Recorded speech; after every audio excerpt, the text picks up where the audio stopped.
Bueno, vamos a empezar. ¿Sí? No hay moderador, o sea que yo me automodero. Es más sencillo que lo que hice una vez en lo que presenté un libro de José María Espinaza. ¿No se oye? ¿Ya?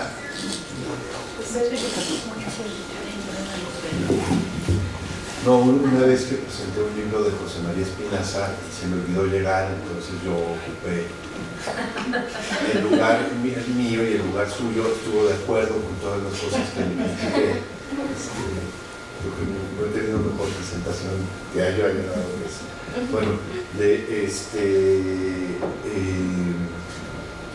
quiero darle las gracias a Carolina Ulloa, que está en representación de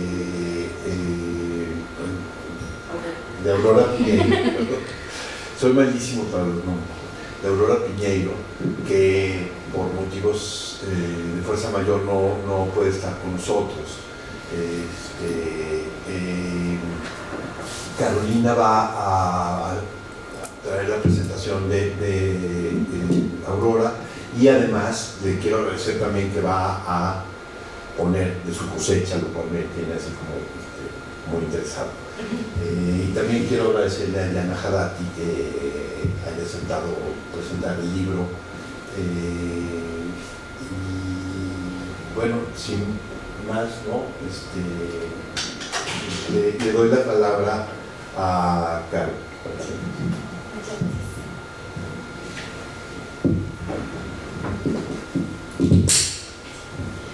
Buenas tardes. Como ya mencionó el doctor Serrano, yo soy Carolina Ulloa y el día de hoy tengo el placer de sentarme a charlar con dos grandes expertos en el asunto que nos compete hoy, el poeta moderno, en representación de la doctora Aurora Piñeiro, quien, como ya nos dijo Pedro, por circunstancias extraordinarias no puede estar aquí. Lo que les compartiré son las observaciones precisas que ella realizó a la construcción del poeta moderno, T.S. Eliot y Octavio Paz, del loable crítico, traductor y poeta Pedro Serrano, así como un par de observaciones propias que, si bien no sustituyen la sagacidad de la doctora Piñeiro, espero contribuyan a la conversación sobre el magistral trabajo que hoy presentamos. En su más reciente libro, La construcción del poeta moderno, T.S. Eliot y Octavio Paz, Serrano lleva a cabo un estudio sobre la poesía y la obra ensayística de dos extraordinarios intelectuales del siglo XX, a saber, Eliot y Paz. Este trabajo crítico se caracteriza por ser un proyecto ambicioso y logrado, cuyos objetivos son expuestos de forma clara en las páginas introductorias. Serrano está consciente de que existen diferencias importantes entre los dos autores en cuestión y menciona las distancias de orden cronológico, lingüístico y de tradición literaria cultural que enfrentó como estudioso para articular un diálogo entre dichas figuras. Sin embargo, el crítico insiste en la importancia de hacer una lectura, a veces paralela, a veces en complicidad, entre no solo la escritura de Eliot y Paz, sino las diversas estrategias utilizadas por ambos para crear con énfasis en la voz expulsada e impersonal. De ahí su modernidad. Y para construir con rutas deliberadas su posición como autoritas o figuras autorales de gran autoridad en sus respectivos contextos culturales. En palabras de Serrano, el libro busca demostrar que Eliot y Paz compartieron un modo paralelo de entender la poesía y también que se vieron a sí mismos como poetas de manera similar dentro de sus propias sociedades. Para demostrar estas coincidencias, Serrano identifica un esquema común de estrategias y movimientos retóricos presentes en la obra de ambos autores, así como maneras de resolver desafíos de vida y escritura que integran un tipo de relación con la poesía en una época en la que dicha tradición escritural se encontraba inmersa en una profunda crisis de autoridad. Si nos ceñimos a la introducción, es el primer gran momento que esclarece la misión del autor. La hazaña que el crítico se aboga por atacar es la gran dificultad de entender el apabullante término poesía moderna, que en palabras del autor no puede sino entenderse a partir de casos, como lo son Eliot en el contexto de habla inglesa y Paz en el habla hispana, y propone leer como un periodo tan complejo como flexible. A lo largo del texto, como ustedes verán, Serrano lidia de manera inteligente con las aristas de términos como moderno y modernista, las variantes de significado que tienen en los diversos paradigmas culturales abordados, y establece referencias específicas para que los lectores entendamos la manera en que este libro se utilizará la jerga crítica. Son muchas las virtudes de este libro por Pedro Serrano. Si bien podríamos dedicarnos toda una vida a estos matices, también ubicados por su parte, en esta breve presentación mencionaré solo algunas virtudes que posee la construcción del poeta moderno. La selección obedece a los momentos de iluminación y reflexión que ofrece la lectura de este libro, pues como ya señalé, abordar lo que Matei Calinescu llama modernismo, en especial el literario, y entiende como, cito, una conciencia temporal que no ha permanecido igual a través de la historia, no es tarea fácil. En primer lugar, alabo el hecho de que el trabajo de investigación y crítica aquí realizado sea un abordaje profundo y sistemático de los distintos aspectos seleccionados como objeto de estudio, y por lo tanto, una fuerte rica en referencias, análisis e interpretación dirigidos al lector especializado, pero al mismo tiempo, un estudio que no es excluyente para aquellas audiencias que se acercan por primera vez a la obra de los poetas seleccionados. En este sentido, el volumen está calibrado de tal manera que puede ser útil y atractivo para más de un tipo de público lector interesado en la poesía del siglo XX. Serrano corre riesgos de distintos tipos. Tiene el valor de posicionarse, en términos interpretativos, con respecto a obras que, ya de suyo, son altamente connotativas y en algunos momentos incluso oscuras.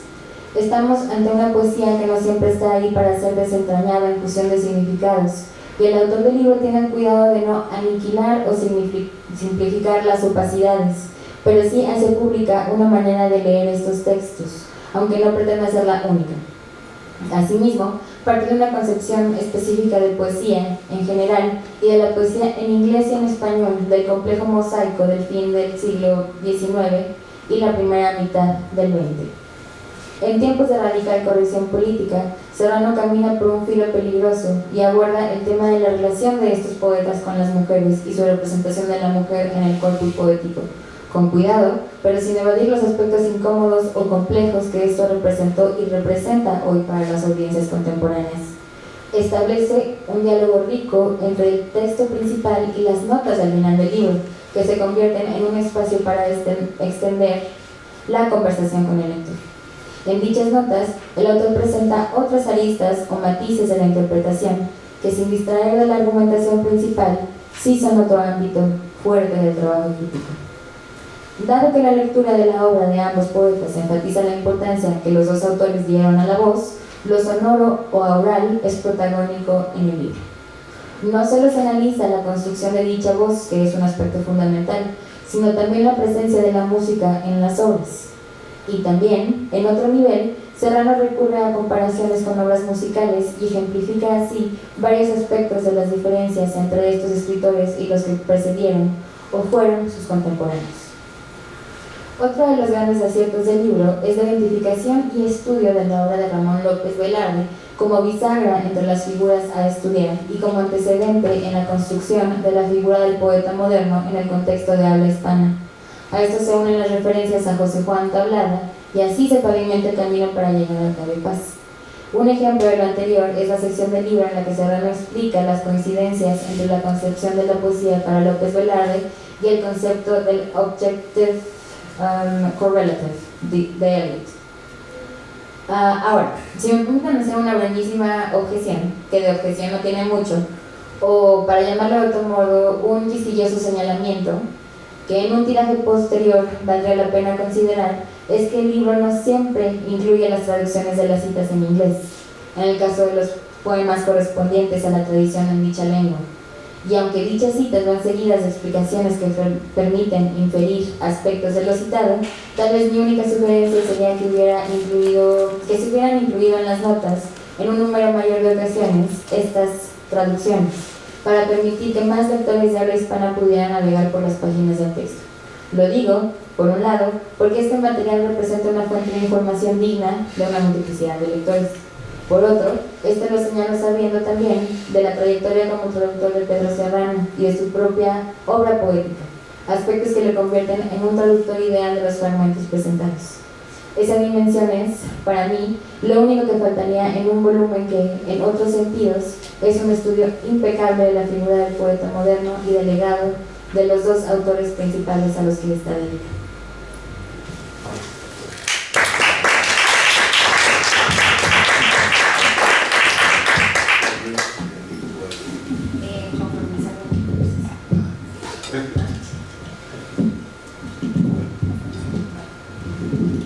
Bueno, le paso la palabra a Yana Jara. Hago un paréntesis nada más para decir que el libro no está aquí, pero está en la librería de entrada de la facultad, Mascarones.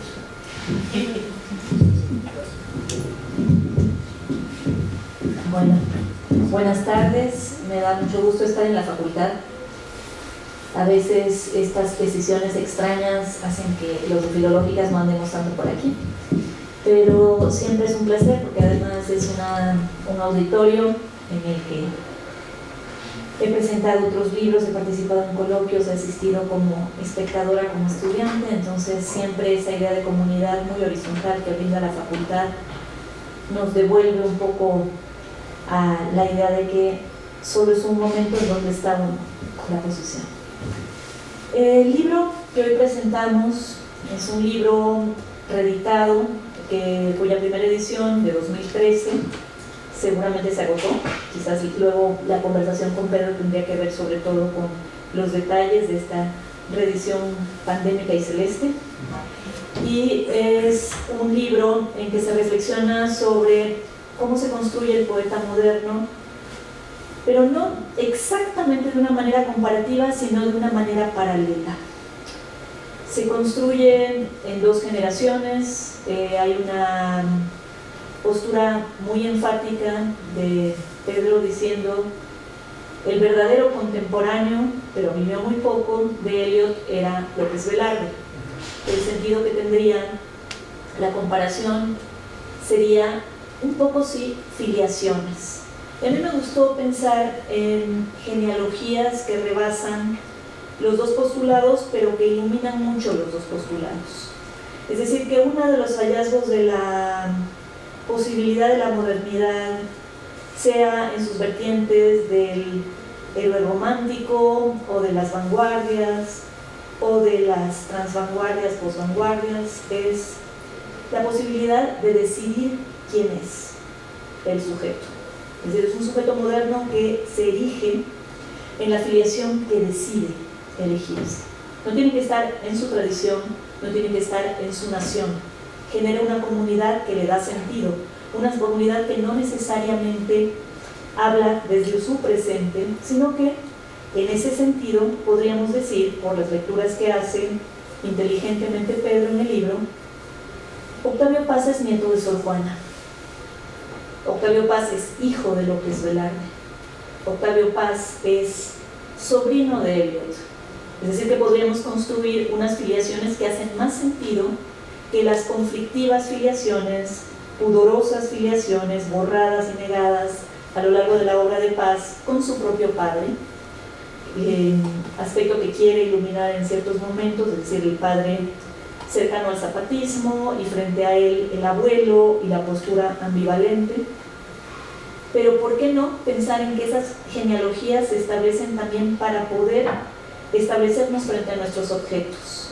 Es decir, que también hay una lectura posible de Tablada y López Velarde como abuelos de Pedro Serrano, Paz como padre de Pedro Serrano, Rodolfo Mata como hermano de Pedro Serrano, como la gran familia mexicana, ahora es la gran familia Filosofía y Letras, también podemos incluirnos. Yo fui alumna de Pedro y de Rodolfo, por eso me viene bien la comparación.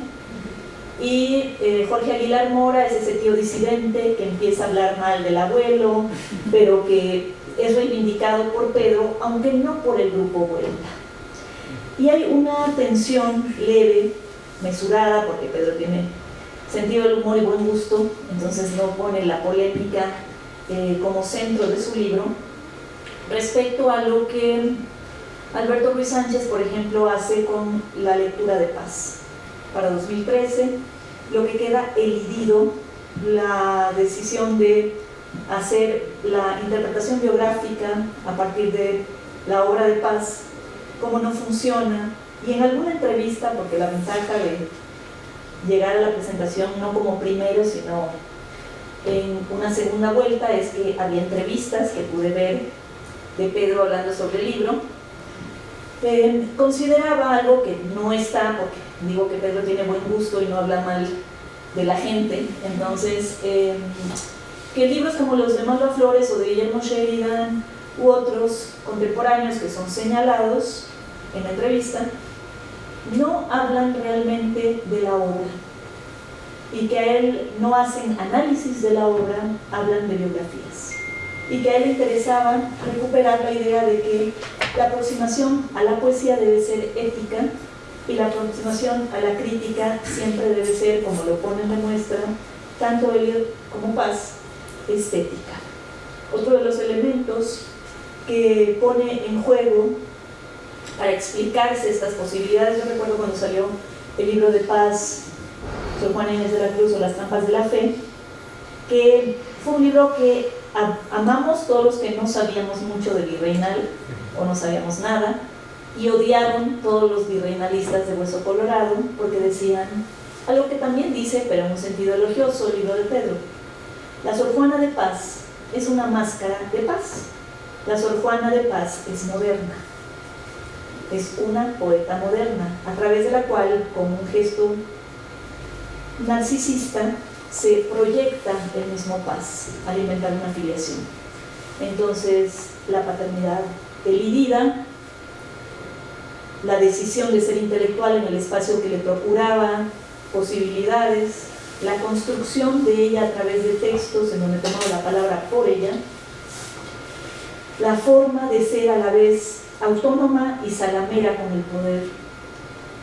Y a propósito de esto habla Pedro de la relación expresa de Paz con Televisa, y dice,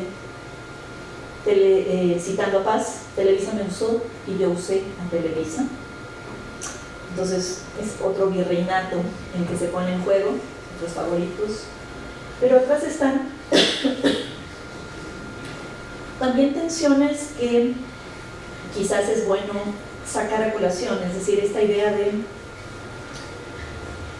el pudor se gesta en una clase media alta que no quiere que se escarbe en su vida. El pudor está, por tanto, en Octavio Paz enmascarado en Sor Juana. Ese sería el posible sujeto moderno, el sujeto que quiere ser leído desde el presente, no como el usurpador, no como el parvenir a Occidente y a su tradición, sino como el que se tomó la poesía por asalto, en un gesto a la vez afirmativo, beligerante, como sería el caso de Paz. Y tendríamos que pensar que sí es realmente otra generación, la de Pedro, definitivamente, porque nada parecido ocurre en la tesitura del libro. Se habla de todos estos temas, se los nombra, pero con discreción, mesura, tono menor. No hay una voluntad de confrontación, a lo mejor por ahí con Ruiz Sánchez, pero con lo demás no. Entonces, esta clase media alta, esta religión de adopción, habría que pensar que las adopciones y las filiaciones no son solamente de personas, de tradiciones, sino también de adhesiones a credos. La idea de el budismo en Paz, que le permite explorar, la idea del catolicismo en Eliot, que le permite explorar. Entonces también uno puede ser, en esta lectura que hago yo, de la que Pedro hace, de Eliot y Paz, heredero de Paz sin ser parte del grupo Vuelta. Uno también puede tomar un valor que ha sido muy satanizado políticamente, muy comprometido, utilizar el nombre de Paz en una serie de espacios, empezando por esta facultad, sin que eso lo prive a uno de el reconocimiento de una tradición de modernidad, una tradición universalista, cosmopolita, López Velardiana, tabladiana, pero también eliotiana, whitmaniana, dariana, modeleriana, es decir, una construcción de largo aliento de la modernidad, donde no habría que hacer el gesto ya de explicar, como los antropófagos, que íbamos a deglutir porque éramos caníbales. Simplemente eso ya está dado, estamos en el mismo banquete. En el medio quedan una serie de temáticas complejas: la guerra, el antifascismo, el internacionalismo, la postura primero de adhesión en el momento en que en el encuentro con la LEAR es delegado al Congreso Antifascista en Valencia, Paz, y no está muy presente la figura de Elena Garro, la mujer, pero después esta idea de no pensé coincidir tan joven con gente, tiene 23 años, con gente, con mis poetas mayores, con Neruda, con Huidobro, y más adelante descreer de la poesía socialrealista de Neruda, apurar de ella y hablar de la necesidad. Y Pedro, con muy buenos modales, yo insisto que esa es una característica, dice, y sin embargo hay algo de totalitario también en el gesto de paz. Sin embargo, también hay un gesto de abarcarlo todo, decidirlo todo, falsearlo todo. Si lo que le molesta de los preceptos ideológicos socialistas respecto al arte es que van a observar poca atención a la realidad y mucha a la ideología, algo semejante nos mete Paz en su procura de ser el poeta moderno. Es decir, también hay un enmascaramiento que le conviene, porque no quiere dejar ver lo doloroso que puede estar en su construcción de sí mismo como poeta moderno, en su narcisismo. Muy interesante la forma en que analiza al inicio los textos, y además es una constante. Yo tomé ese curso de Eliot, afortunadamente, con Pedro en la maestría. Leímos los 4 cuartetos, pero hicimos el recorrido sobre La tierra baldía, sobre la canción de amor de Alfred Prufrock, y esta idea de, por una parte eco, por otra narciso.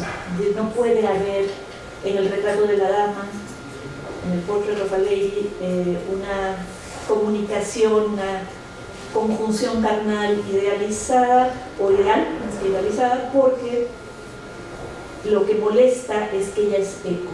Ella devuelve todo el tiempo el sonido, el ruido, hay mucho ruido de fondo, casi lo que después podríamos llamar ruido blanco, bisbiseos, tintineos que están siempre perturbando, y esa mujer demasiado incómoda para mostrarnos la igualdad y la otredad también va a ser un elemento del paralelismo en el que lee Pedro a Paz y a Eliot, esas primeras esposas brillantes pero incómodas, en cuya atención van a ser también borramientos genealógicos o borramientos conyugales. Se habla de amiga, en el caso de Paz no se reconoce, incluso este contraste entre un episodio ocurrido en un bombardeo cerca de Valencia durante el viaje, con Manuel Altorga Aguirre presente, se vuelve un relato a 2 voces, porque Pedro recupera lo que dice Elena Garro después de que ha recuperado lo que dice Paz. Y resulta muy interesante, yo diría que es más divertida la narración de Garro, como suele suceder. La construcción de la voz impersonal, y ahí está la tensión que he dicho yo que no queda resuelta. Para nosotros quizás es muy difícil darnos, y mientras más jóvenes ese nosotros, nosotras se vuelve más distante. Sentir que hay una relación de horizontalidad en la toma de la voz por parte de Eliot y de Paz, porque nosotros no nos asomamos a los poemas de Eliot y Paz virginalmente, nos asomamos desde un horizonte en que Eliot y Paz son la tradición, son figuras mayores de la tradición moderna. Entonces nos cuesta mucho pensar que esa posición de Whitman o de Darío son distintas, porque a lo mejor en esta cuestión tan extraña que es la historiografía literaria, las sentimos equivalentes. Sentimos que son monumentos enormes, pesos enormes, que más allá de que usen el tú, que titubeen, que metan una serie de cláusulas en su poesía y en su crítica, en donde pareciera que nos generan el diálogo, que nos involucran, que nos apelan, siguen siendo figuras monumentales y descomunales antes del texto o del contexto. en que son leídos. Entonces quizás también ese sería un tema para dialogar con Pedro en un momento. Nos siguen quedando muy grandes como para sentir que esa voz impersonal que construyeron del poeta moderno, que dialoga tú por tú con nosotros, la sentimos cómplice, la sentimos inmediata. Quizás nos sea más fácil a los de tradiciones inversas, a los hispanoparlantes, sentir cercano a Eliot más que a Paz, sobre todo en México. Y por último, yo diría que es un libro que dialoga bien, o sea, que a ambos libros aparecieron en el 2013, la primera edición de T.S. Eliot de Octavio Paz, La construcción del poeta moderno de Pedro, y además los dos son mis maestros, así que es inevitable que yo lo ponga, y fueron mis maestros en salones muy contiguos en un pasillito más allá, más arriba y más allá. Hugo Verani, Octavio Paz, el poema como caminata, que ella escribió, y este libro yo creo que coinciden mucho, es decir, quizás ambos abordan otras lecturas más divertidas, relajadas, líricas, ensayísticas, en que Paz deja de ser un monumento y se vuelve alguien con quien dialogar, para ellos, para Hugo y para Pedro, que consideran los textos, pero también la biografía, ese contexto importante. No le voy a decir una historia intelectual, porque en realidad es una cosa un poco más entrañable, que es decir, no tiene que ver solo con la clase social de donde emergen, sino sobre todo con la posición en que son leídos por estos críticos, que además representan a generaciones, Verani por supuesto mayor, pero que hay un gesto de diálogo muy semejante. Entonces también en ese sentido a mí me gustaría iniciar el diálogo y que esto siga siendo un diálogo, ¿no? Cada lectura la posibilidad de un encuentro. Muchas gracias.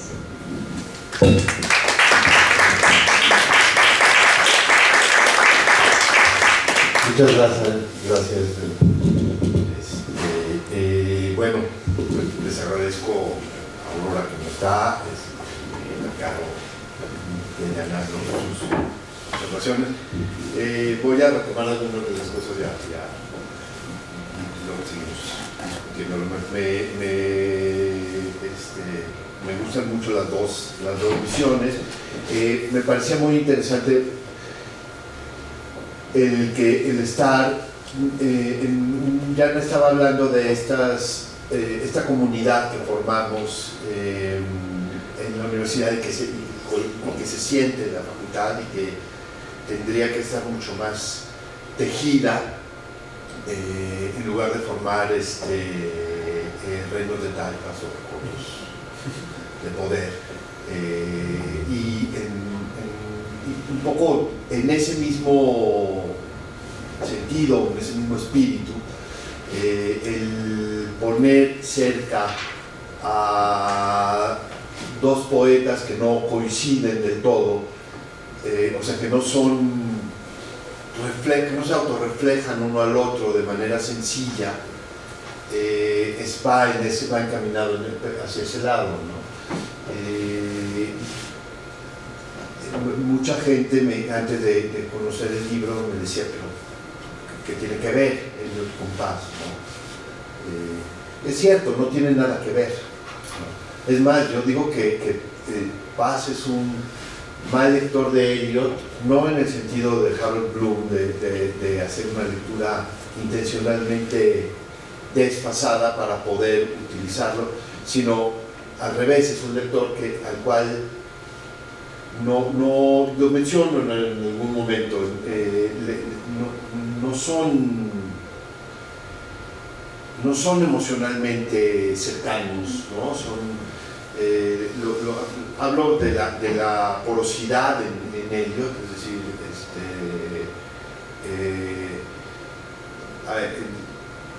Eliot está siempre atravesado por ecos, por voces, y Paz siempre, por ejemplo, a mí hay una cosa que usa Paz mucho, y en sus ensayos y en sus poemas, es decir, se rompe la frente, y yo quizá porque me caí mucho de chico y me descalabré, eso no me resulta fácil de no leer literalmente, ¿no? Pero es un poco, sirve para mostrar cómo sus maneras de tocar el lenguaje, de tocar las palabras, de utilizarlas, de hacer que trabajen unas con otras, son totalmente distintas. Y por eso mismo, por ejemplo, el poema Entre la piedra y la flor de Passum, porque es un poema que busca ser eliotiano, es un poema que nunca logró terminar, ¿no? que siempre le incomodó. Es mucho más interesante la primera versión que la última, pero de todos modos yo estoy de acuerdo con Paz en que esa primera versión no estaba alcanzando lo que quería ser.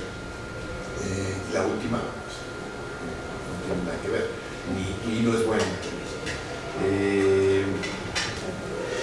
Sobre el tema de la mujer, yo creo que el libro debería titularse La construcción retórica del poeta moderno hombre, ¿no?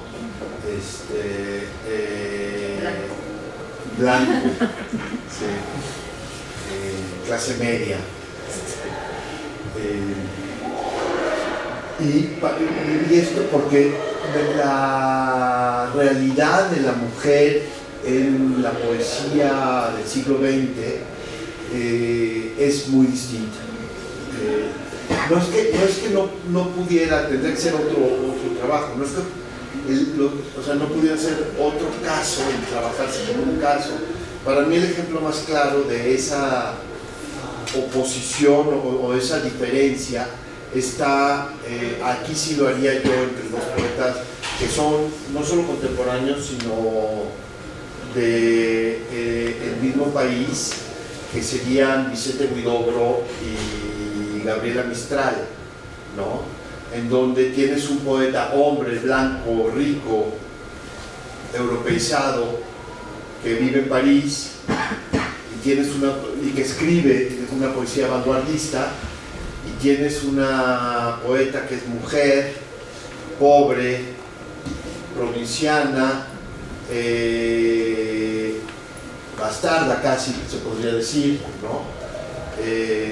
O huérfana de padre, y que escribe una poesía que no es vanguardista y que sin embargo es moderna, ¿no? Entonces tanto Huidobro como Gabriela Mistral son modernos, pero ejercen su modernidad de modo distinto. Y una de las razones por las que la modernidad de Gabriela Mistral es distinta es porque es mujer. Y es por todas las otras cosas que dije, pero el ser mujer es muy importante para no introducirse. Primero pensé para no alcanzar, pero no es no alcanzar porque entonces estás en términos sino más bien no introducirse en los vericuetos de la vanguardia y alcanzar la modernidad de otra manera. ¿Sí? Menciono, por ejemplo, en un momento en el libro, al final, que son esas cosas que quizá hubieran dado para mucho más, pero ya en términos comparativos quizás. El hecho de que las dos mujeres que son las primeras parejas, las primeras esposas, tanto de ellos como de Paz, fueran bailarinas. O sea, Elena Garro quería ser bailarina y Paz hizo todo lo posible. O sea, Paz le tenía muchos celos a Elena Garro, entonces hablamos aquí de la parte y hizo todo lo posible para que no fuera bailarina y que mejor fuera escritora, ¿no? Ahí entra una parte de esto de la presencia física y el ocultamiento, por decir algo, de la persona, del cuerpo, y aquí podríamos pensar también cómo es en la danza, en donde es un espacio en donde la mujer tiene en el siglo XX muchísima fuerza y presencia, ¿no? Desde Martha Graham, Isadora Duncan, todo en México hay muchísimas mujeres coreógrafas y bailarinas, y habría que preguntarse por qué sí se da eso, o sea, por qué son mujeres las que hacen el cambio en la danza y no en la poesía, ese cambio, digamos, que se acercaría a la vanguardia. Entonces, son de muchos elementos, y por supuesto no podía entrar en todos. Entonces, efectivamente, lo que debería ser un título más largo, dice ya, efectivamente, esta es la segunda edición, no tiene casi cambios, son muy poquitos algunos detalles. Le querían poner el poeta moderno, o sea, la reducción ya iba a ser, ya no la construcción del poeta moderno, sino el poeta moderno. Al final logré que se mantuviera eso, porque sí es muy importante para mí esta idea de construcción, de ir haciendo, ir logrando a través de los poemas y a través de los ensayos un trabajo hacia el individuo y hacia la persona. Cuando hablo de la entrevista que mencionas, donde yo creo que el problema de Sheridan o Christopher Domínguez es que no leen los poemas, ¿no? Paradójicamente yo creo que Alberto Ruiz Sánchez, digamos, el pecado es otro, es la mimética del discurso de paz. En el caso de Sheridan y de Christopher Domínguez, lo que están haciendo es leer a la figura intelectual. Y yo creo que eso lo que lleva a lo que señalaba Diana de la distancia que se establece en esta figura cartonada, a la cual no leemos porque lo vemos como gran monumento, ¿no? Tú dices figuras descomunales, ¿no? Y claro, una figura descomunal no lo lees, o sea, lo ves de lejos, no te le acercas. Y es una paradoja que todos estos defensores de paz lo que logran es que alejar a los lectores. Y quizá lo que yo estaba buscando es mostrar estas contradicciones en ambos, porque ambos las tienen, y a través de esas contradicciones ver cómo estaban aflorando en sus poemas y haciendo que sus poemas tuvieran fuerza, y haciendo también que los ensayos lo tuvieran, ¿no? Es un poco lo que... estoy de acuerdo que deberían estar traducidos, pero también hubo ahí una labor de criba, de sacar muchas notas, de hacer el libro un poco... Aurora decía que es un libro que es para el lector especializado y también para la audiencia. Eso es lo que yo quería. Incluso creo que si yo recomendara, no a quienes se dedican a estudiar literatura, sino a quien quiera entrar al libro, que entrara por las conclusiones, luego los textos y luego la introducción, porque la parte más teórica es la introducción, y quizás es la parte más difícil o sea, siento que si entras a los textos directamente, a los capítulos del libro, que son 2 capítulos de ensayos y 2 de poesía en cada caso, se vuelve más divertido. No sé, eso es como... Esto lo digo a partir de gente que me ha dicho, digamos, no lectores especializados, que les costó mucho trabajo entrar, y una vez ya adentro iban más cómodos, ¿no? Bueno, no sé si quieras decir algo.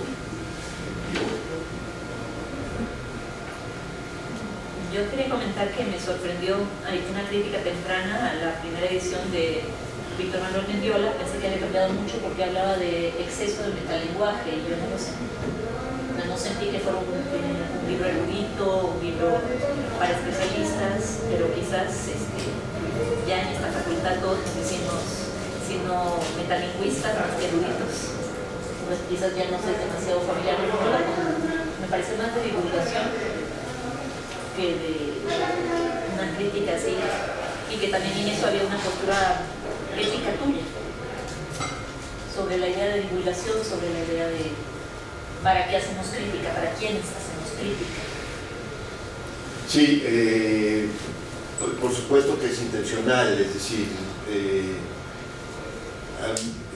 y ahí hay parte de la criba de notas en donde yo creo que fue un error no incluir las traducciones. También es que no había hecho yo las traducciones. Puedo decir una cosa, conozco las traducciones de Eliot al español y era muy difícil casarme con alguna, entonces, y no meterme a discutirlas, ¿no? Porque como además hago traducción, entonces, por ejemplo, hubo una traducción que publiqué hace mucho tiempo de un poema, solo he publicado 2 traducciones de Eliot. Una es de un poema del que hablo, que es La muerte de San Narciso, que es un poema que me gusta mucho, y que Alberto Blanco había sacado una traducción que a mí me parecía muy blandengue. Entonces ahí le pegué a la traducción y la mía. Hubiera tenido que hacer otra trabajo en donde criticar las traducciones y decir por qué esta me gusta más, esta me gusta menos, entonces no sé, pero sí creo que para el lector que no habla inglés era necesario las notas, aunque ahora por otro lado con internet se puede acceder muy fácilmente a los poemas, a la versión que más guste al lector, ¿no?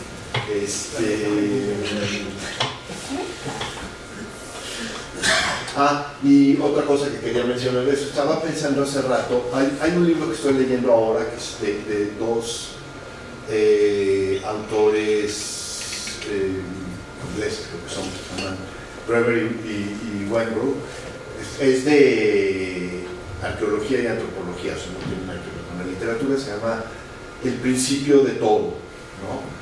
Y una nueva historia de la humanidad. Y es un libro que está publicado en español, es un libro que se puede leer, o sea, que todos podemos leer, es un libro fascinante, podemos estar de acuerdo o no con el libro, pero es un libro que está hecho para el especialista y para quienes no sabemos de esos temas. Y un poco eso es lo que yo quería, que el libro pudiera, ¿no? O sea, atraer lectores, ¿no? Es decir, yo creo que Paz es un escritor que vale mucho la pena leer y que la mejor manera de leerlo es hurgando en lo que pasa en sus poemas. Yo creo que podría dar mucho más si rascamos, pero hay que rascar con ganas de que salga agua de ahí, no de que salgan fósiles. No sé. Para mí lo que mencionas justo ahora tiene mucho sentido. Y un poco,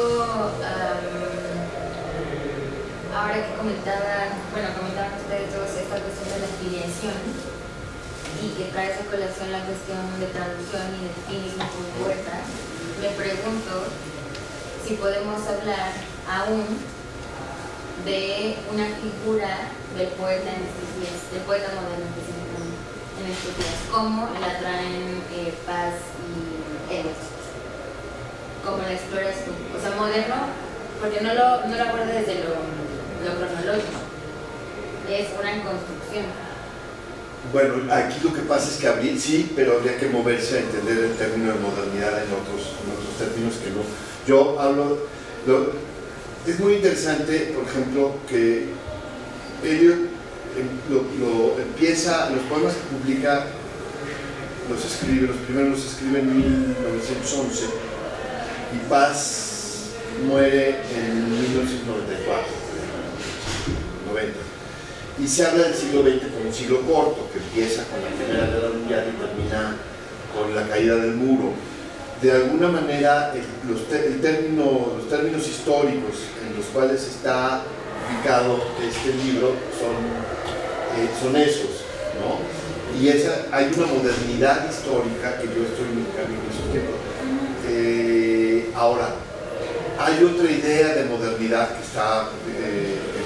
trabaja mucho Paul de Man, teórico flamenco, holandés más bien, en donde la modernidad es otra cosa, o sea, no es la modernidad histórica, sino es la capacidad para articular y desarticular una textualidad y convertirla en hecho literario, ¿no? Y hay un libro que acaba de salir en Iberoamericana de escritor español que está en Estados Unidos, que se llama Sánchez de Pinilla, o de Pinillos, ¿no? Que se llama Quevedo, el principio y el fin de la modernidad. Entonces aquí estás entendiendo el concepto de modernidad. Leer a Quevedo como el principio de la modernidad y leerlo ahora como el fin de la modernidad. Y es un libro fascinante porque Quevedo es absolutamente moderno.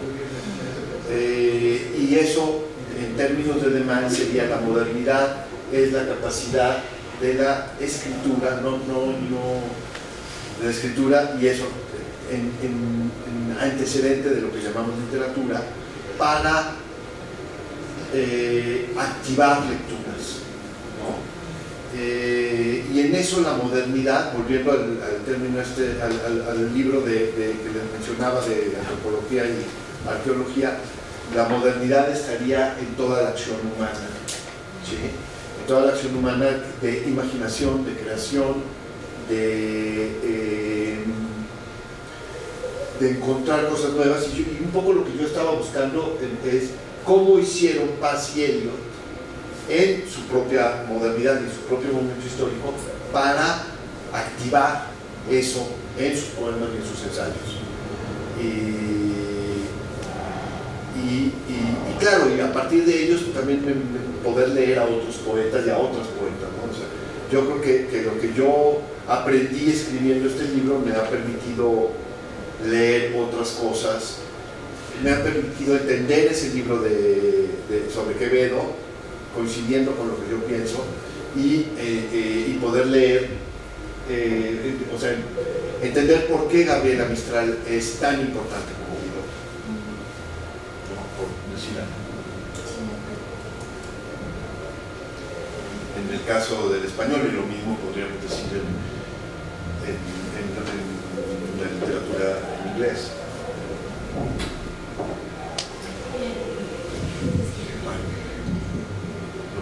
Bueno, creo que ya ni se necesita, pero lo usamos. También pensaba en una proximidad mayor a la academia norteamericana, creo yo. Es decir, que la forma en que tú trabajas, la forma en que das clases, la forma en que dialogas, no es dentro de una literatura nacional o de un idioma, es decir, justo poesía, traducción, crítica como espacios de diálogo, como espacios de generación de lecturas, es decir, como que esta misma idea de la modernidad también es que existan lenguas modernas, letras modernas, y que todos somos parte de las letras modernas y podemos, en esa medida, tener un piso en común que nos permita establecer un diálogo que de todos modos no es más peregrino. Quizás la gente cuando toma clases le parece lo más normal tomar un curso de Eliot y Octavio Paz, es decir, no es una cosa descabellada pensar en esta comparación posible, pero creo que sí es un ejercicio, es decir, es una militancia. Por eso decía lo de la crítica como ética, en el sentido de, bueno, era la poesía como ética y la crítica como estética, pero aquí funcionan ambas. Es decir, como que tenemos muy escindido ¿Eres de letras modernas o eres de letras españolas, o eres de letras mexicanas, o eres de letras iberoamericanas, o eres de letras? Y lo que se siente aquí, sin que se trate de universalidad en un sentido antiguo, goetiano, etc., es sí la posibilidad de generar un diálogo y de que también sea transidiomática la afiliación. Entonces pensaba en ese sentido también que hay un acto militante de tu parte. Es decir, nunca nos preguntaste de qué carrera veníamos para tomar el curso de Eliot y lo leíamos en inglés. Sí,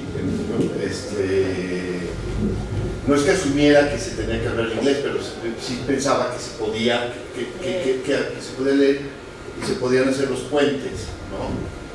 Y que mi papel era hacer esos puentes si era necesario, ¿no? Claro, ahí en clase, en el libro, no hay manera de que meta el contacto y empiece a hablar.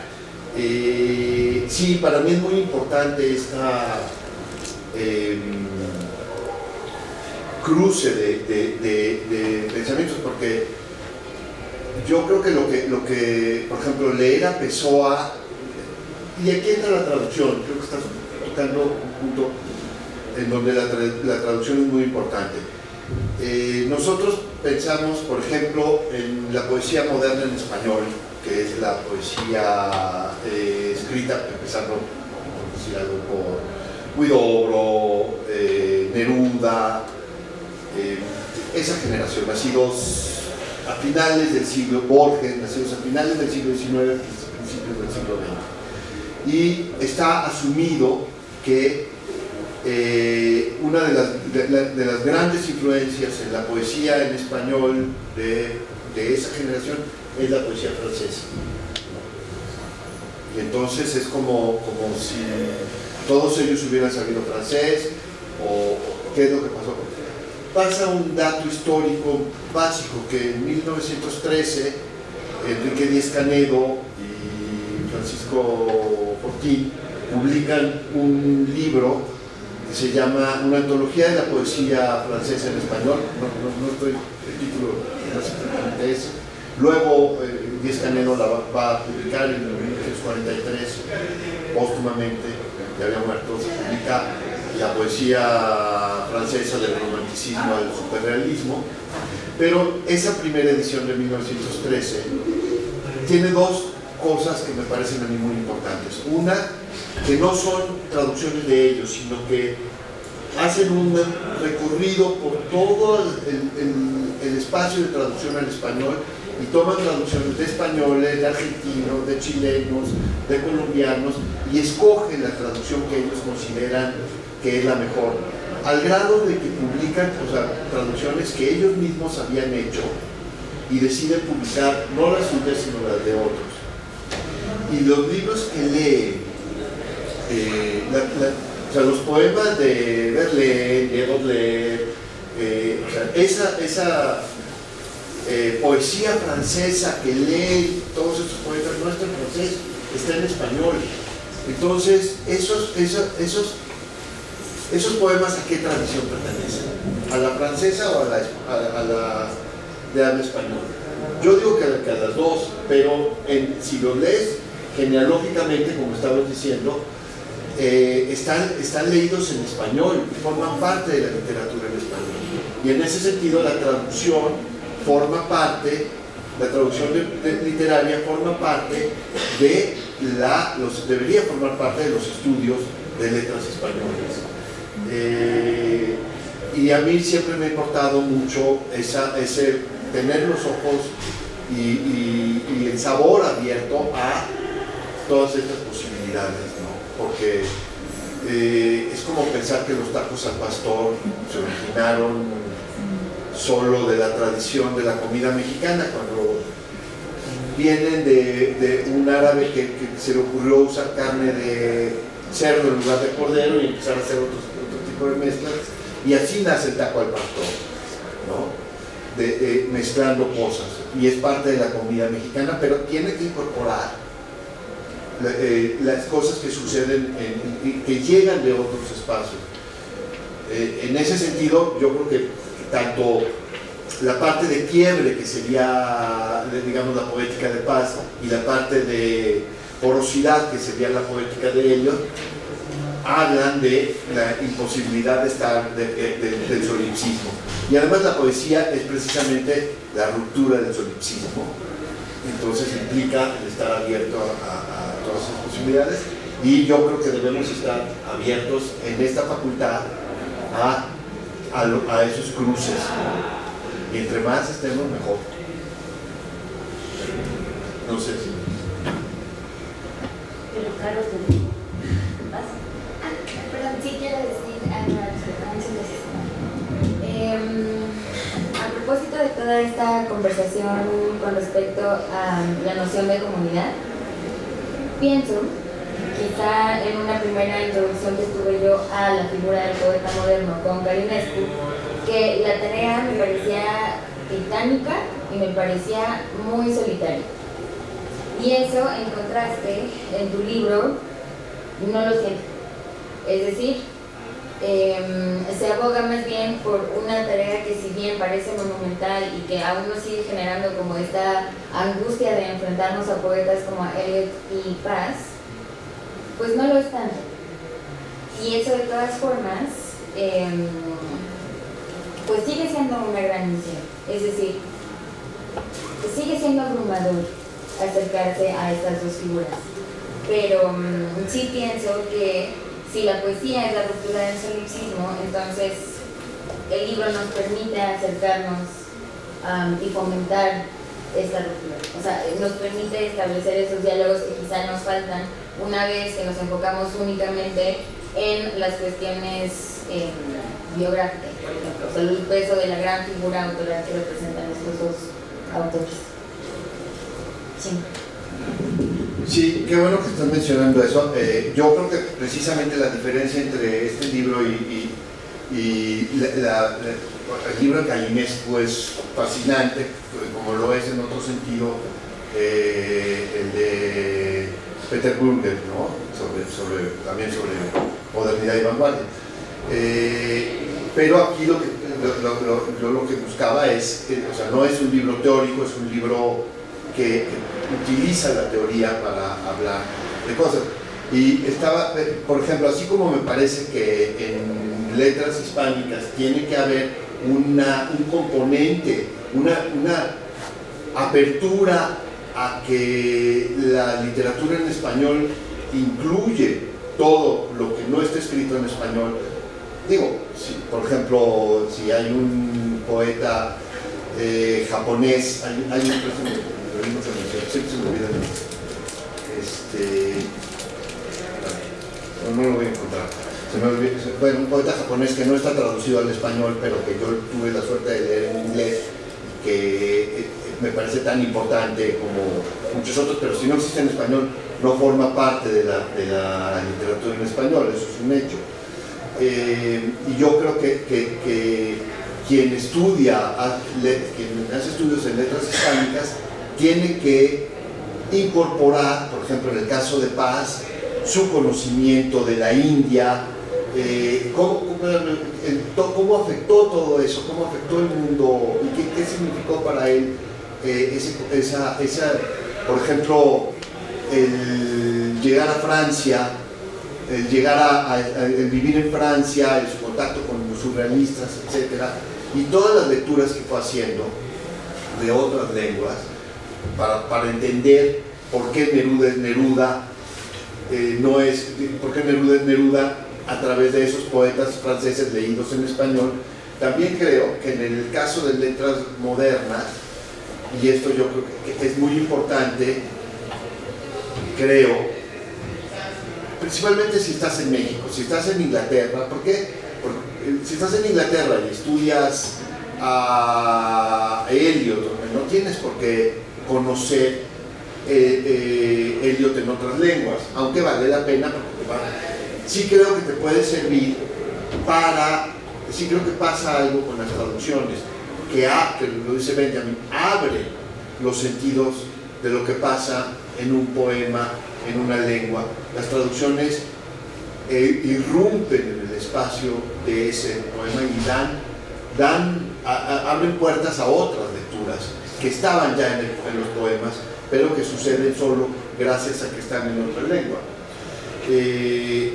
Del mismo modo, yo creo que si alguien que estudia a un poeta italiano, por ejemplo a Ungaretti o a Montale, tiene que estudia en México, tiene que conocer a Montale en español, ¿no?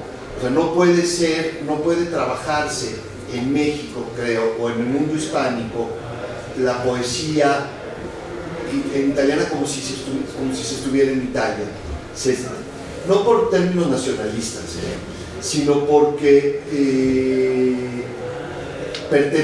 alguien que estudia letras italianas en México pertenece a la tradición de las letras italianas, porque es lo que está estudiando, pero también a todas las otras lecturas que está haciendo.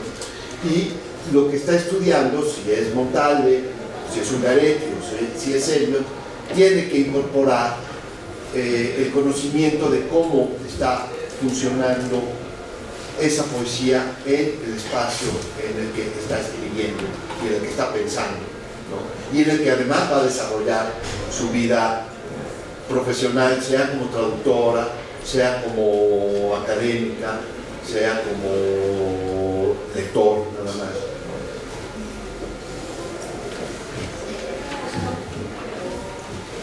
Por el lado de la traducción, creo que hay una lectura muy interesante en tu propuesta, la parte en que empiezas a decir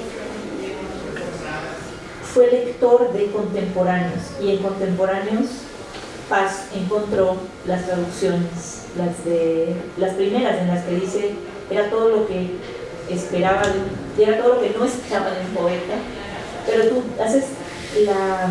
vas dando los créditos, ¿no? No solo contemporáneos, El Páramo, traducido por Enrique Munguía Hijo, publicada en Contemporáneos en 1930. Siguiente año, El Páramo, segundo año, Los Hombres Huecos, de volumen, publicado con una traducción de León Felipe, y vas diciendo otras. Es decir, somos lo que leímos como traducciones y que asumimos que ese era el acento que ese poeta tomaba para nosotros.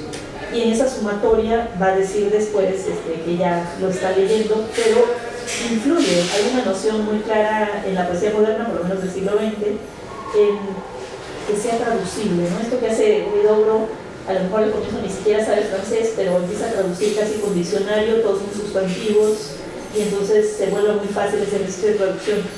Y creo que hay una lectura importante, ¿no? A través de las revistas, a través de los grupos, se va volviendo parte de este imaginario, y eso se nota mucho en la relación, en esta puesta en relación, en este capítulo 5, pero también en otras cosas que hemos leído, ¿no? Es decir, lo más obvio sería hablar del surrealismo en Octavio Paz y buscar la filiación francesa, incluso desde los simbolistas, y empezar a hacer Mallarmé, Paz, ¿no? Pero para hacer otras lecturas necesitamos también recurrir a otras posibilidades de traducción, ¿no? Entonces, esa sensibilidad, esa posibilidad de letra en las letras en un sentido amplio. Pensaba también que se han hecho estudios recientes sobre Roberto Arlen, donde dicen que las traducciones ripiosas que hacían las colecciones españolas baratas marcan la lengua de esos enclíticos que suenan viejos, pero que son estorbole, el sombrero, quítóselo, ¿no? Pero que van construyendo la lengua de él, buscando diferenciarse de lo que están haciendo el grupo de Florina. Entonces, si quieres hablarnos un poco más de esta idea de la afiliación, la traducción, las revistas, los grupos. Sí, es muy interesante lo que dices, estoy totalmente de acuerdo. En el caso del arte es como ese obsoletismo, por llamarlo de alguna manera, lo reactiva y lo vuelve modernizante, ¿no? Y lo mismo pasa en Gilberto Hernández, ¿no? Y por ejemplo, una de las cosas que yo trato de decir ahí, que me parece que es muy interesante, es que Eliot se lee en México, se traduce no solo que la primera traducción se hace aquí, sino que hay un terreno ya cultivado que permite la lectura de Eliot, que es la escritura de López Velarde, que se parecen mucho. Entonces, si tú tienes a López Velarde, tienes, por ejemplo, es impresionante la cercanía entre los dos, ¿no? Pero hay un poema en donde López Velarde, poema muy importante de López Velarde, El Retorno Maléfico, en donde habla de las muchachas, dice, en el campo, dice ¿cómo dice? Como humildes coles. Y eso me hace pensar, me viene ahora a la memoria otra cosa que no tiene nada que ver con eso, pero es Günter Grass en El tambor de hojalata, en donde están las mujeres polacas con los vestidos estos, y entonces se mete el hombre y se esconde debajo de la falda, ¿no? Entonces, claro, si vemos las imágenes de las soldaderas de la revolución con los vestidos, todas zampones que traen, ¿no? Podemos entender la figura que hace López Velarde describiéndolas como humildes coles. Pero eso también nos tiene que llevar a decir por qué coles, por qué humildes, por qué se fija en eso. Y Eliot, al mismo tiempo, casi el mismo año, habla, él no está en el campo, también hay una visión de arriba hacia abajo en los dos poemas, ahora que lo estoy pensando. Eliot está en un tercer piso de una casa de Boston, viendo hacia abajo, y en las casas en Boston, como si han visto la serie de Downton Abbey, o si vieron los de arriba y los de abajo, el piso de hasta abajo es donde trabaja la servidumbre, y por donde salen de las casas hacia el jardín, y entonces las describe como lechugas que aparecen, ¿no? Entonces yo estoy usando esto como dos cosas que son casi idénticas, en dos poetas que vienen de tradiciones muy distintas, aparentemente, y que sin embargo llevan a sus tradiciones, a los dos los marca Lafort, ¿no? Ese poeta, no, perdón, siempre digo, sí, Jules Lafort, sí. Encuentran en él la manera de dislocar el lenguaje de la tradición en la que están escritos y reactivarlo y hacer esa modernidad del siglo XX en términos históricos, y esa modernidad de la escritura, que es lo que lo tiene que hacer cualquier persona que escriba para no ser eco, para volver al o para no morirse en su propio reflejo como Narciso, ¿no? Los dos peligros extremos de la escritura. Y en el caso de México, yo lo que pienso es que los primeros lectores de Eliot estaban leyéndolo y entendiéndolo gracias a que habían leído a López Velarde, ¿no? En esa genealogía, ¿no? Entonces López Velarde es el padre de Eliot en español,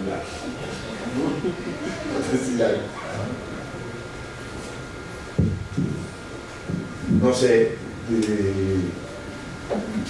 claro, si quieres decir. Tengo mucho que reflexionar todo. Entonces, si Diana, no sé si quisieras comentar otra cosa. A mí me ha tocado revisar, estaba buscando cosas, la parte periodística de Arqueles Vela, y me encontré con que tiene una traducción que es la tercera al español, en una revista que sale en París, que se llama Imán, que la editora es argentina y el jefe de redacción es Carpentier, y es una traducción de un cuento de Kafka. Entonces ni siquiera está consignado, digamos, ya publiqué un artículo, pero no está consignado en estos estudios que hacen los argentinos de cómo los españoles y los argentinos traducen a Kafka, porque esta idea de que hay que conocer también lo que se hizo en otros países Pero además aquí lo sorprendente es que también se traduce en Bandera de Provincias, esta revista previa a Contemporáneos, muy localizada en Jalisco, pero hay grandes traductores y lo mismo traducen fragmentos de Kafka, fragmentos de Joyce, es decir, como que se están poniendo al día, como que la idea de ser moderno es haber leído a todos estos autores que están, de repente traducen fragmentos de Freud, están traduciendo los repertorios en boga de la modernidad, tal vez no solo del poeta, porque también hay cuestiones de ciencia, pero sí es como muy importante pensar en descentralizar la mirada, en que no siempre es lo metropolitano lo primero que se realiza. Esta historia de si Borges fue o no fue el traductor de Kafka en un determinado momento, si está inventando que traduce a Kafka, o alguien se lo adjudica y entonces es más fácil pensar que Borges y no Arqueles Vela sean traductores de Kafka, por ejemplo, ¿no? Es decir, ¿qué sentido? Y una imagen de las más constantes en el expresionismo alemán, también pensando que estas metáforas a veces esclarecen y que está muy bien pensado lo de el San Sebastián, que también es Narciso, en el caso del poema que tú dices, que además fue de los primeros que tú tradujiste, o el primero que tradujiste de los Roselle. En el caso del expresionismo es parricidio o filicidio, es decir, que es mucho más brutal, mucho más beligerante, mucho más violento, el combatir al padre o el no pasar el relevo al hijo, el matar al hijo. Entonces, esos también son grandes temas para la literatura comparada, pero para abrevar, ¿no? Es decir, Arqueles traduce mal, Arqueles no sabe mucho alemán, no sabe lo suficiente, y hay una tesis por ahí que dice es que él no tradujo del alemán, tradujo del francés, pero si uno ve las dos traducciones, la de Dufour, que es donde está traducido al francés, evidentemente no, porque esa está bien traducida, Arqueles sí sabía francés, o sea, él hizo el esfuerzo, pero el expresionismo está, o sea, esta idea de la condensación de una atmósfera, de un espíritu, de un tono. ¿Cómo verías tú esto en la posibilidad de López Velarde como padre de Eliot en español, de los tonos, de esto que es tan importante en la traducción?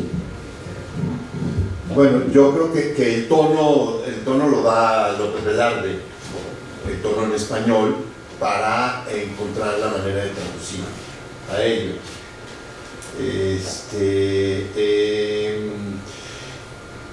Y sobre estas maneras de leer, digamos,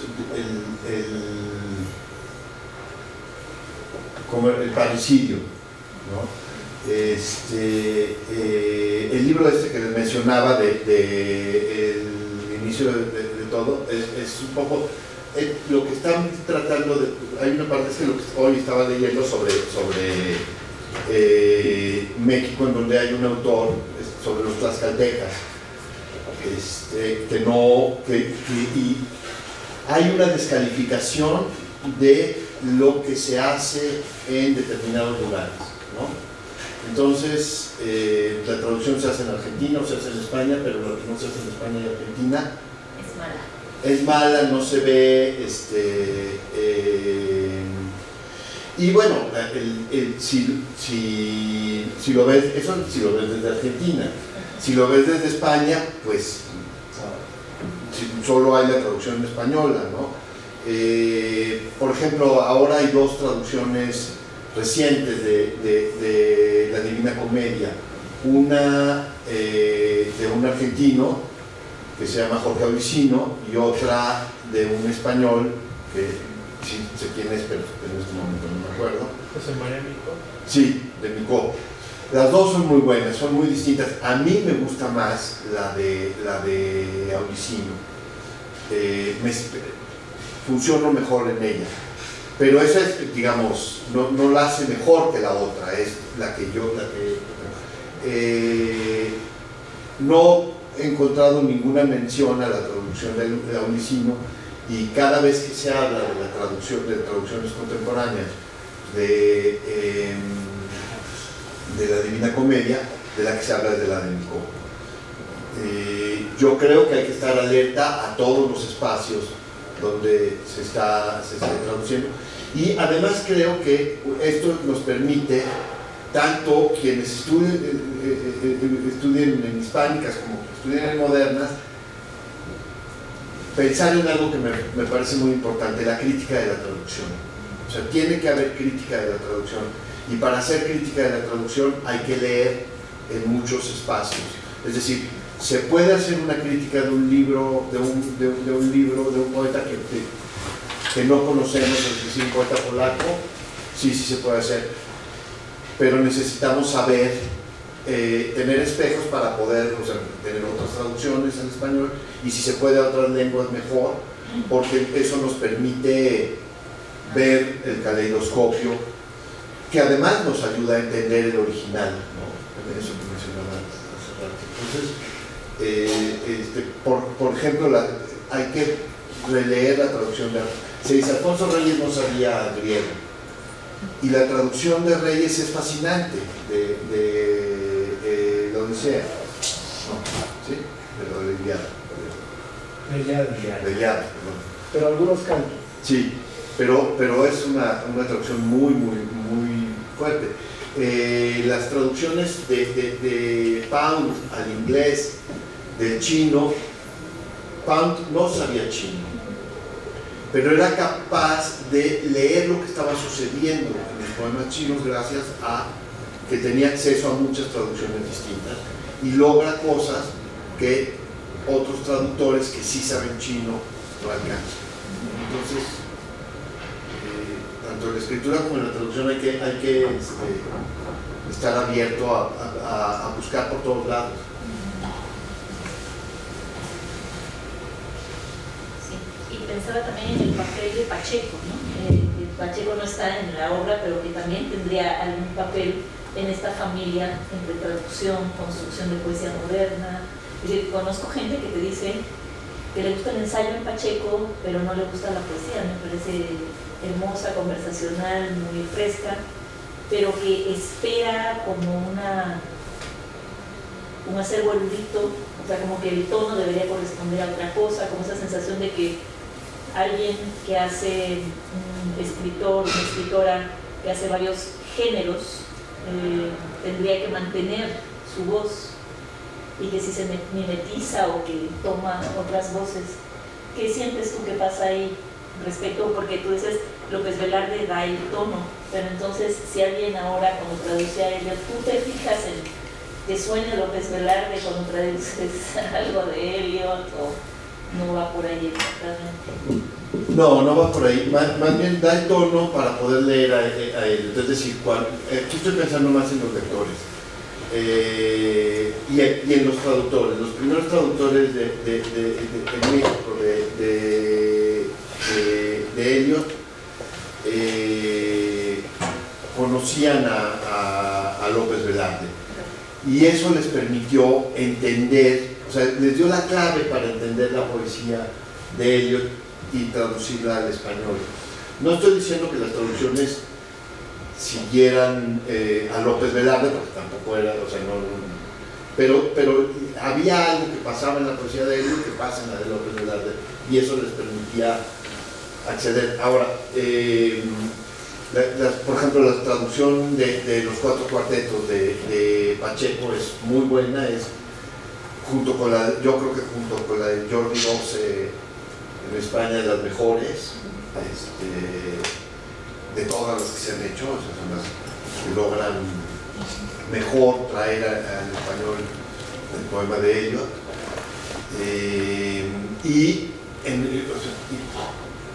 Yo creo que una poesía sencilla, o sea, así escribía Pacheco, y era como él quería escribir, me parece que está bien. El problema es cuando esa aparente facilidad se cae, y no le pasa a Pacheco, ¿no? No tiene que, por eso pienso de nuevo en Gabriela Mistral, ¿no? O sea, Gabriela Mistral te da un tipo de poesía mucho más fácil, en principio, de entrar de lo que sería Huidobro, y sin embargo se volvió mucho más refractaria. O sea, la encuentras en todas las antologías de de la poesía del siglo XX en español, pero nunca hablan de ella, ¿no? La incluye porque hay que incluirla y sabe que es importante, pero, y eso Paz, por ejemplo, es muy interesante, no lo digo aquí, pero cuando reúne sus obras completas, yo creo que va viendo qué le falta y dice, ay, me falta Gabriela Mistral. Y entonces va y rasca y encuentra un ensayo que publicó en el Mercurio en Chile por el centenario de Gabriela Mistral, y incluye ese ensayo, pero no lo había incluido, o sea, no le pareció incluible en los libros que fue publicando sobre poesía en español o sobre poesía moderna, o sea, no le encontró lugar.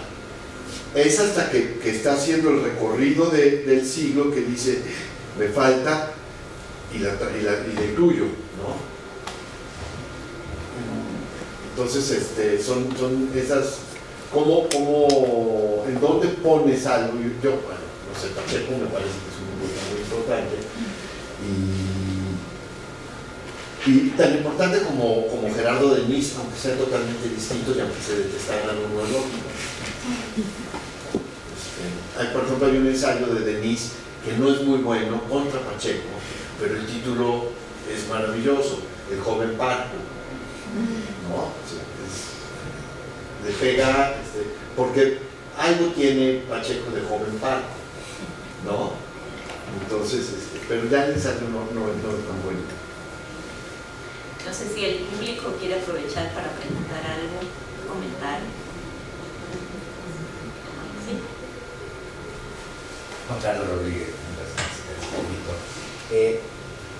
estamos presentando la segunda edición de Bien Maravilloso, que entre todos los ejemplares, pero imagina que hay una tercera.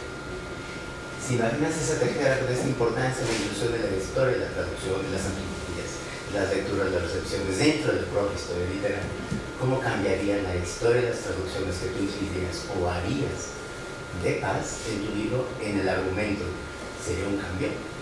¿Contribuiría diferente a la discusión del propio libro si esas traducciones no traducidas, si esos textos no traducidos los tradujeras e incluyeses una crítica de la traducción, de las traducciones diferentes que ha habido de esas citas?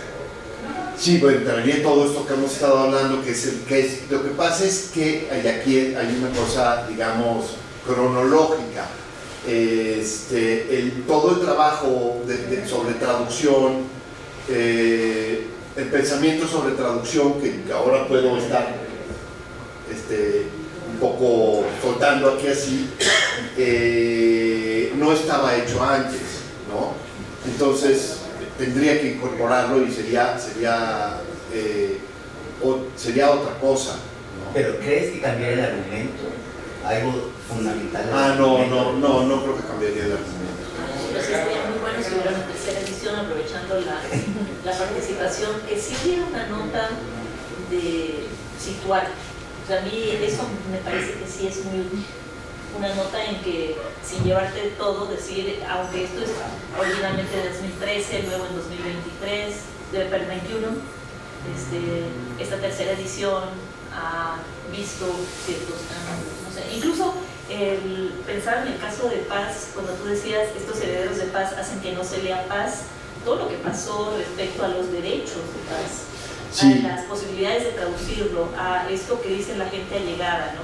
Sheridan Berani, es que la viuda no contestaba los correos de Japón diciendo queremos traducir a Paz. Fueron años en que no se tradujo porque ella no daba la posibilidad de que se tradujera, y ahora mismo con esta historia de si le dejaban al DIF los derechos, es decir, estas cosas que han pasado, ¿no? Quizás mínimamente, no sé, yo diría. Sí, bueno, lo que pasa es que todo va cambiando, ¿no? Entonces, si hubiera una tercera edición tendría que ser, o sea, tendría que meterme a trabajar, porque además también en el caso de ellos, hay dos libros de Robert Crawford, que es que es un poeta especialista en Eliot y en poesía escocesa, que además yo traduje al español en La generación del Cordero, ¿no? Entonces hay cruces ahí, y él acaba de sacar el segundo tomo de su biografía de Eliot, y incluye las cartas de Emily Hale, que era una novia de juventud de Eliot, o pretendida de juventud, a la cual se encuentra cuando se separa en el 33 y tiene una relación amorosa con ella, y una relación epistolar muy fuerte. Cuando ella manda las cartas, se las entrega a Princeton, Eliot se pone furioso porque ya está casado con su segunda esposa, y le dice que por qué lo hace, y entonces ordena que no se puedan leer esas cartas hasta 1920, hasta 2020, ¿no? Para que su segunda esposa no las viera. Y entonces lo que hace ella es pedirle que destruya sus cartas, ¿no? Y Eliot destruye las cartas que le escribe ella. Esas cartas ya se pueden leer, y entonces ya hay otra, ya hay otra información, hay muchísimos elementos que sí, por supuesto, si yo hiciera, es lo que es la diferencia entre una reimpresión y una edición, ¿no? Una tercera edición sería un libro, pero entonces tendrían que dejarme que hiciera un libro más grande, no sería un trabajo de investigación muy largo, porque he seguido escribiendo tanto y leyendo a Eliot y a Paz, y de hecho yo creo que el próximo semestre voy a volver a dar el curso sobre Eliot y Paz. Entonces ahí digo todas las cosas que he estado actualizando, pero tendré que tener permiso para poder aumentarle unas 100 páginas y un año de trabajo.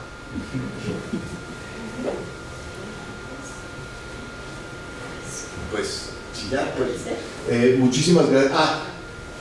Al principio de la plática comentaba la arbitrariedad con la que posó su interés en estos dos poetas, pero como se ha discutido a lo largo de la ponencia, la idea de este sentido comunitario de la poética moderna y de este panorama como una suerte de rizoma, me preguntaba qué tan factible sería, por ejemplo, hacer este mismo esfuerzo con el caso de otros poetas que podrían entrar en la coyuntura moderna como Apollinaire, o como Pound, o como Mortale, o como Celan, por ejemplo.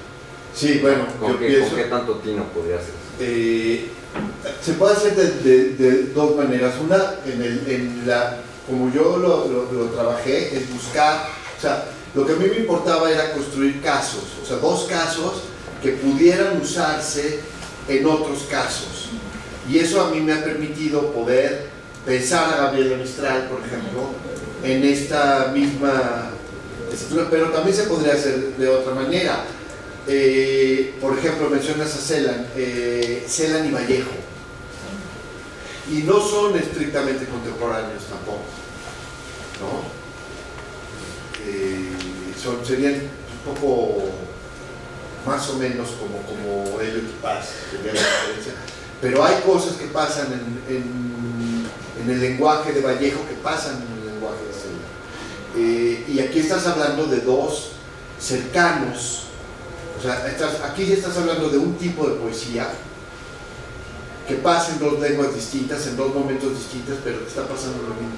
Lo que pasa en el caso de Eliot y Paz, la poesía de Paz es muy distinta a la poesía de Eliot, y me interesaba también ver esas dos maneras distintas, porque lo que estaba tratando de ver es cómo se construye el poeta moderno. Si fueran Celan y Vallejo, es cómo se construye una escritura abismal.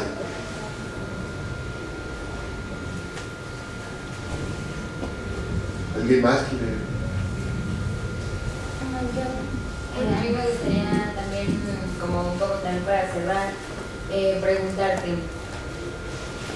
hoy siglo XXI, 2023, ¿hay algo que se aproxime a esta construcción del poeta moderno? O sea, tenemos, o tienes tú pensado en toda tu investigación una categoría que sirva para lo que se produce en este momento? Sí, que es un poco lo que mencionaba antes cuando hablaba pero es una categoría no histórica.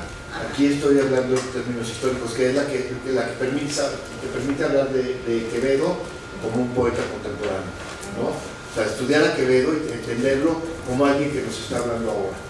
Entonces, yo creo que se puede trabajar lo que se está escribiendo ahora pensando en qué es escritura, y había, digamos, yo lo que leo, si leo a un poeta, si leo a Eliot, o si leo a un poeta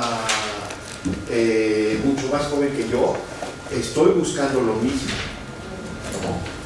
Por supuesto, no estoy buscando que el poeta más joven que yo escriba como escribía Eliot, pero hay que tratar de entender, ¿no? O sea, la diferencia está en que Eliot estoy viendo la perspectiva es hacia atrás, pero cuando te enfrentas a un poema actual, es qué está pasando en ese poema y por qué está pasando así. Por ejemplo, no sé, Marisela Guerrero, ¿no? Los poemas de Marisela Guerrero me parece que dicen cosas muy interesantes y son muy fuertes, y por supuesto no tienen nada que ver con ellos, pero es decir, es la capacidad para hacer crítica y además para valorar, para decir esto es bueno, esto no, desde la posición de uno. En ese sentido, yo creo que una de las cosas en que sí se parecen Eliot y Paz es que eran muy buenos lectores de poesía, y eso les dio también mucha fuerza. O sea, Eliot publicó, él era el editor de Faber and Faber y publicó a muchos poetas que no se parecen en nada a él, ¿no? O sea, ahí publicaba Ted Hughes, ahí publicaba Larkin, y Paz también publicó a muchísima gente en su revista. La editorial Vuelta no cuajó, pero yo creo que la revista Vuelta, no Letras Libres, Sí, yo me equivoqué. ¿No dijiste Letras Libres? No, dijiste Vuelta. Sí, no. O oí Vuelta. No, dijiste Vuelta. Quise decir Vuelta. Sí, dijiste Vuelta. O sea, incorpora y plural, o sea, desde plural, Paz incorpora muchas voces. ¿Desde taller? Sí, desde taller, o sea, es digamos la generosidad de Paz. En ese sentido es enorme. Luego podía ser lo más poco generoso, pero eso era parte de su personalidad.